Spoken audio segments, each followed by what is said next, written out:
আমরা দেখেছি যখন আমাদের রিজার্ভের তলানিতে ঠেকেছিল এবং আমাদের ফরেন কারেন্সির অভাব হয়েছিল, তখন আমাদের কি অবস্থা হয়েছিল সেটা আমরা জানি। এখানে বাণিজ্যিক ক্ষেত্রের যারা ব্যবসায়ী প্রতিষ্ঠান তারাও জানেন এবং আমরা ব্যাংকার হিসেবেও জানি।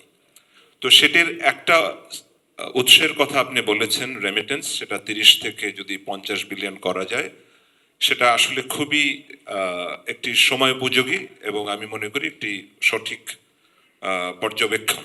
দ্বিতীয় হচ্ছে রপ্তানি খাত। সেখানে আপনার কাছে আমার প্রশ্ন যে রপ্তানি খাতের মাল্টিপ্লায়ার ইম্প্যাক্ট আছে, বিকজ সেটা একাধারে এমপ্লয়মেন্ট জেনারেট করে এবং একই সাথে ফরেন কারেন্সি নিয়ে আসে। তো সেখানে আমাদের একটা প্রতিযোগিতামূলক অবস্থান রয়েছে, বিশেষ করে পোশাক ক্ষেত্রে। আমরা শুনেছি শওকত আজিজ রাসেলের কাছ থেকেও, আমরা শুনেছি যে ম্যানমেড ফাইবারের কথাও শুনলাম। তো আমি ওই টেকনিক্যাল ডিটেলসে যাব না, যেটা হচ্ছে রপ্তানি বহুমুখীকরণ এবং আমাদের এক্ষণে যেই কম্পিটিটিভ অ্যাডভান্টেজ আছে এপ্রিলে, সেটাকে আরো একটু প্রবৃদ্ধিকরণ কিভাবে আমার সম্ভব এবং বাজার সম্প্রসারণ, তার একটি নিয়ামক আমরা শুনি, সেটা হচ্ছে যে এনার্জি সাফিসিয়েন্সি, এনার্জি অ্যাভেলেবিলিটি এবং এনার্জি সিকিউরিটি। তারা সেটাতেও ভুগছে।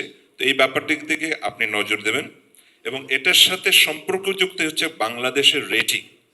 আমরা দেখেছি যে বাংলাদেশের রেটিংয়ের অবনমন হয়েছে এবং সেটির কারণও আসলে এই বৈদেশিক মুদ্রার কারণ। রেটিংয়ের যদি এক লাইনে যদি বলি রেটিং মানে কি, সেটা হচ্ছে অ্যাবিলিটি টু সার্ভিস ডেট।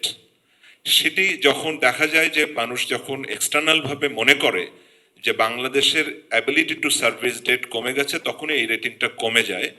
এটার একটা সিগন্যালিং ইম্প্যাক্ট আছে। আপনি বলেছেন সঙ্গত কারণে যে কস্ট অফ ডুইং বিজনেস, এই ফাইন্যান্সিয়াল কস্ট যেখানে আসলে ফরেন কারেন্সি দরকার, সেটাও এটার সাথে সম্পর্কযুক্ত। তো আমি দুটি কথা বললাম, রপ্তানির সেটি আমাদের ফরেন কারেন্সি নিয়ে আসবে, আর দ্বিতীয় হচ্ছে যে আমাদের রেটিং। এই দুটো বিষয় আপনি যদি আলোকপাত করেন পরবর্তীতে। ধন্যবাদ।